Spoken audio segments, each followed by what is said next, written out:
coming straight to the album itself, I think one of the things I wanted to ask about was uh, just the fact that there's so much going on in the title track, for example. So, and I think you have a way with creating journeying sort of music, which I think is sort of the allure of a lot of instrumental guitar music anyway. But yeah, how do you see it? Like when you're constructing a journey of a song like that.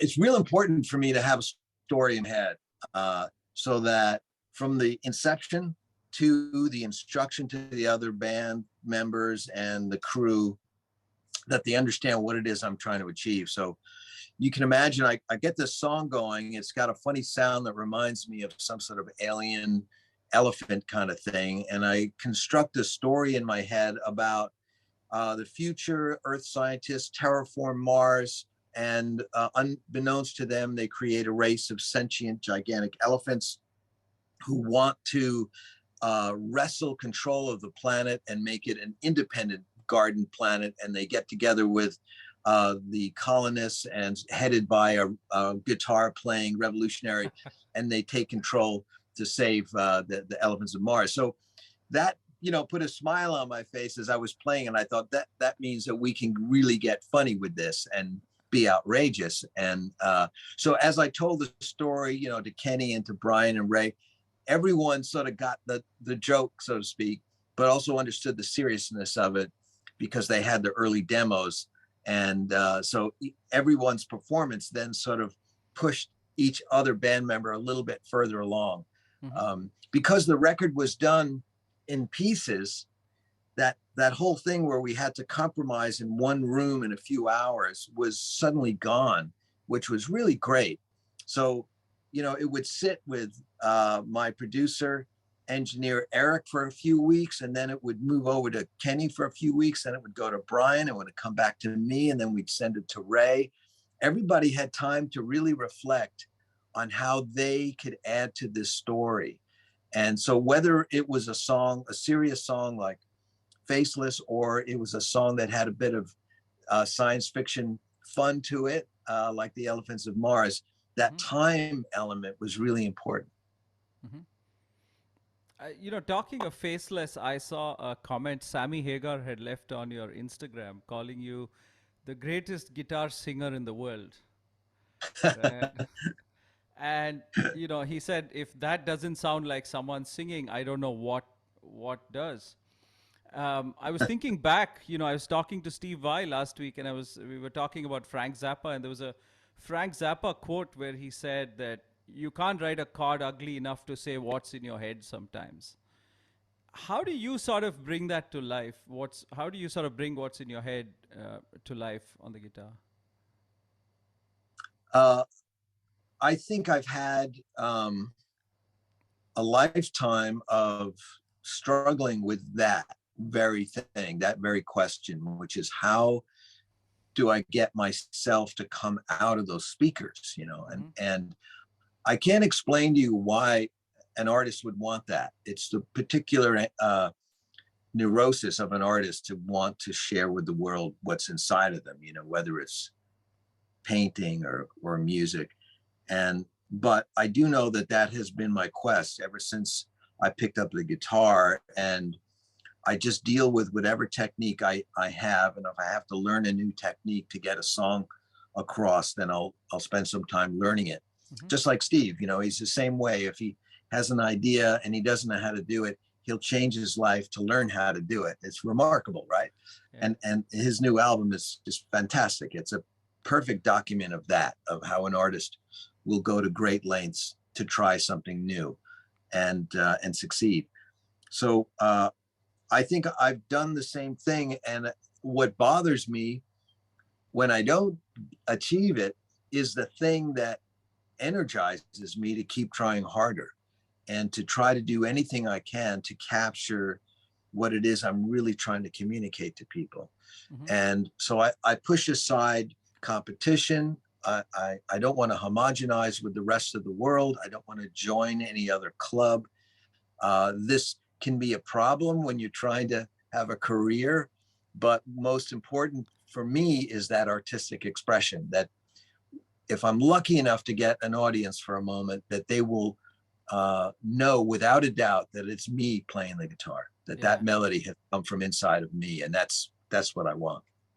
Yeah. Yeah, and I mean, like, it's one thing to obviously, we're talking about how you are as a guitarist, and you've been mentioning that as well. But I think I specifically wanted to ask about Sahara as well as Doors of Perception, because it feels like these two have something going on percussion wise and rhythmic wise, which is quite, different for you and just different in general for, I think, that kind of music. So it felt like Sahara obviously had a East African kind of percussive thing going on, and Doors of Perception maybe like a Middle East Arabic sort of thing. So yeah, could you take us through that, like how you ended up going in this sort of rhythmic direction?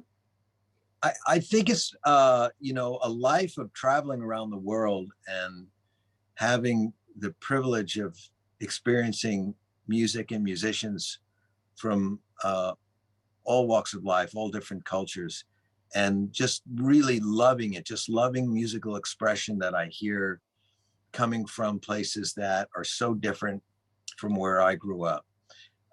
What I hear is the same core amount of humanity, and that's always made it easy for me to accept music from all parts of the world, because I don't really, I have to look at the costumes or necessarily hear the instruments. I'm really instantly drawn into the musical expression, the communication that I'm hearing, and it's always the same.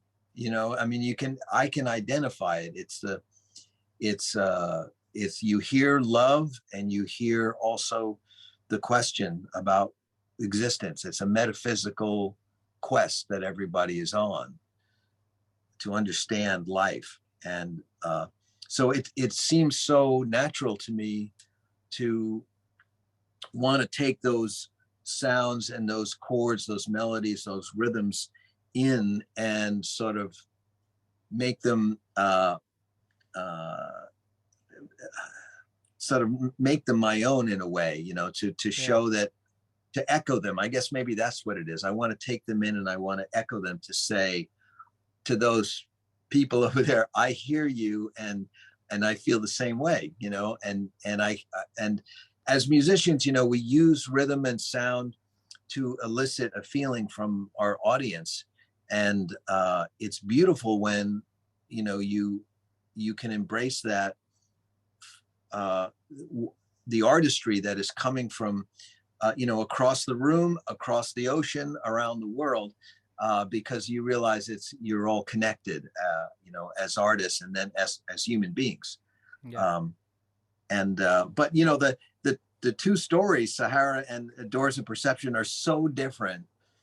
The stories behind them are just so wildly different. But at the same time, when you're working with people, you hope that the message in a couple of chords and a rhythm speaks to that other people in the band, and they get what you're saying. So those songs wound up really, blossoming on the album, because Eric and I were feeling the same way about things, and so it made sense. Even like a song like Dance of the Spores, he could hear where I was going and took it another step further, and that's always really great fun.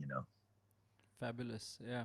I think your son directed the video for Sahara, right? Yes. Yeah. What was that like, working with ZZ? Well, we started taking him on tour when he was 4, and he started making podcasts for us with his camera when he was about, I don't know, 10 or something like that. He Beyond the Supernova was a documentary he made about me. It was released in 2018. I think actually you can start streaming it or pre-ordering it on iTunes now.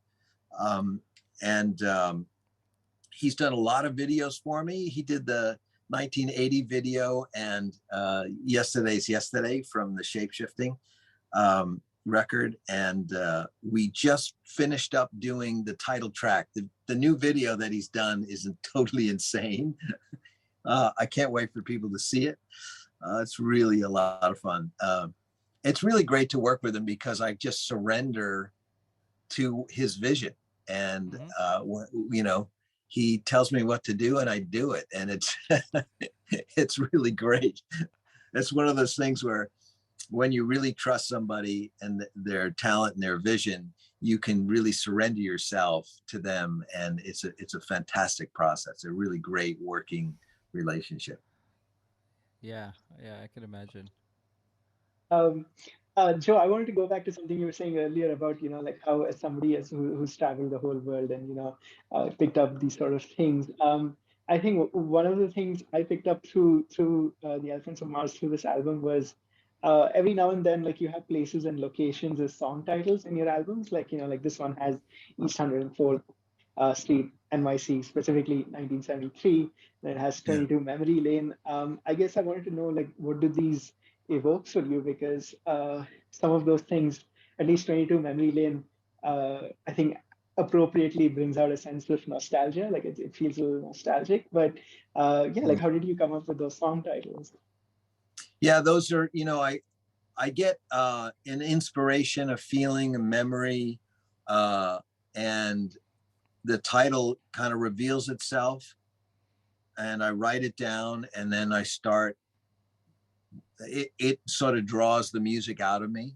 Hmm. Yeah, East 104th Street in New York City is where my father was born and raised.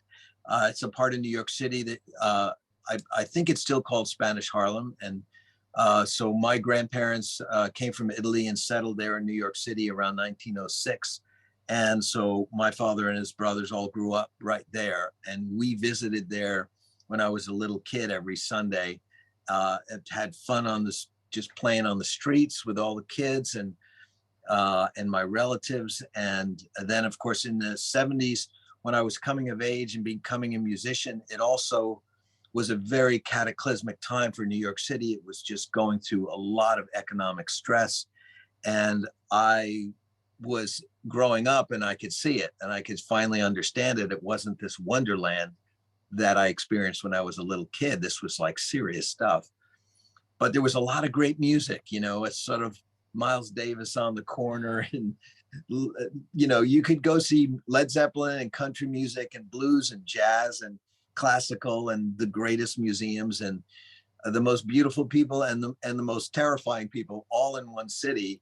And that was really my coming of age period. So I had to pick a year that would be like the central point. And since I left New York around 70, around 76, I decided 73 would be the midpoint that made sense to try to sum it up. And I was just thinking like, there were many times where it'd be 4:30 in the morning and you're at a club and everyone's gone, and you're just sitting there jamming with musician friends and you're just playing the vibe of the city, and that's kind of like what that is. 22 Memory Lane is actually 22 is the house number where I grew up, just about 30 minutes outside New York City in a small town called Westbury. And so, yeah, that's just about, dealing with memories. And as you said, nostalgia about what formed you as a young person, and then how you look back at that. And I've written a lot of songs about that, about how it's so difficult to go back. And in a way, as Tom Wolfe said, you can never go back. You just can't ever emotionally go back home. You can physically go back home, but once you've left, and it becomes a memory place. Yeah. Not a place that has a future, which is really, there's a sense of sadness about that, Yeah. because you have to admit it to yourself and accept it. But I think also it's a place where if you have great and good memories, they are a foundation that give you hope and strength in your present day, which is why it's so important for adults to properly raise children. I mean, you're creating the future for these young people. And if there was ever, a thing to do that was something that could never be argued, it would be that, is to always love and raise children properly. Yeah, yeah. But Joe, they say sometimes we tend to sort of create our best work when we have nothing to lose. Where does this album rank for you amongst everything that you've done? Well, I think it's funny you should say that, because we never really have anything. It's an illusion that we have something. It really is funny, because I can remember back to when I was really young, starting out, and you focus on things that are really silly, like when you're a young teenager, you may focus on your pants or your shirt or your shoes or your haircut, or you just think whatever, that is the thing that is the most important thing in the world, how you're accepted because of some little tiny element. And then a few years go by and you can laugh at it. You can say, oh, I was just a little kid, what did I know? That was never important. But you can look back at career moments as a musician, and you could say to yourself, what was I nervous about? Like, why did I carry around all that, preconceived doom and gloom if these few elements didn't all line up, when in fact none of them mattered? Yeah. And I guess it just takes a lifetime and a career of ups and downs for you to finally exhale and say, boy, none of it matters. I never had anything, so I guess I never had anything to lose. I thought I had something to lose, but actually I never had it. So it's quite liberating. And I started thinking like that really early on, because I started to see it in other people that I was working with. And I realized they can't see it. Mm-hmm. They're holding on to an imaginary dream, and that's actually what's bringing them down. And if they would just let go, they realize that they're free, and I think that specifically happened before I became a solo artist. I was in a band called the Grey Kin Band, and they were going through a really bad time. And I was like the last guy to get hired in the band before it all kind of fell apart. And I was in a unique position to see that happening. And at the same time, that year that I was on tour with them, I was negotiating with Relativity Records to release my first full-length album, Not of This Earth. And so I could really see like these two worlds happening, and I was like in between them in a way. But I learned that lesson, that these really good people, everybody in that band was really talented, and they were really nice human beings. They just had a problem letting go of something that wasn't working, because they thought they had something to lose. That was the thing. Yeah. But tell me, Joe, what touring plans do you have with the new album? We unfortunately, last week we had to announce that we postponed once again our European tour to 2023. The good news about that is that all the venues, promoters, are all honoring any tickets that were purchased back as far back as 2020. Mm-hmm. And so the dates and the venues are almost completely all the same. It's just another year ahead, for the reasons that are quite obvious. We all know about them. Mm-hmm. And we're soon to announce our North American tour starting in September, late September. And that's again another 8-9 week tour. So I'm excited about that. Finally, we're all hoping that we're going to be able to tour like we used to before, and finally get to play music for our fans. Yeah, it's been 3 years. But what are your memories of playing in India, Joe? Oh, fantastic. What an experience. The last show was really great. I mean, that the last show, and I guess, is it pronounced Pune or Pune? Pune. Yeah, Pune. Pune, yeah. That was really a lot of fun. That was great. And it came at the end of a long year of touring. And so there was a great feeling of exultation and just relief in a way. And what a great place to finalize that whole trip. It was really, really great. And we've made some really good friends in India that we've kept in touch with. And, I could go on and on. Like I'd sound like a tourist if I said I love the, the sights, the sounds, the smells, the food and everything. But it's true. It's so exotic compared to, daily life here in San Francisco. And, I'm sure you've learned to accept that when people from the US come to India, they go like, wow. I think one of the funniest things about going to India is always the colors. Yeah. And an Indian friend of ours said it to me once over lunch. The last time we were there, he said that it's like everybody in India has dropped acid and painted the whole country. And it was really a funny way of explaining it, because when you come back to the United States, everything looks rather plain. And then you reflect back. But when you're there, it's almost like sensory overload, because there's so much beauty to see in every little corner. And but once you go, you never forget. It stays in your heart, which is really great. And our fans in India really reached out and touched me and have a place, in my heart. Yeah. We can't wait to have you back here. That'll be great. Yeah. I also read somewhere that some, you don't put some songs into your set lists because they're considered cursed.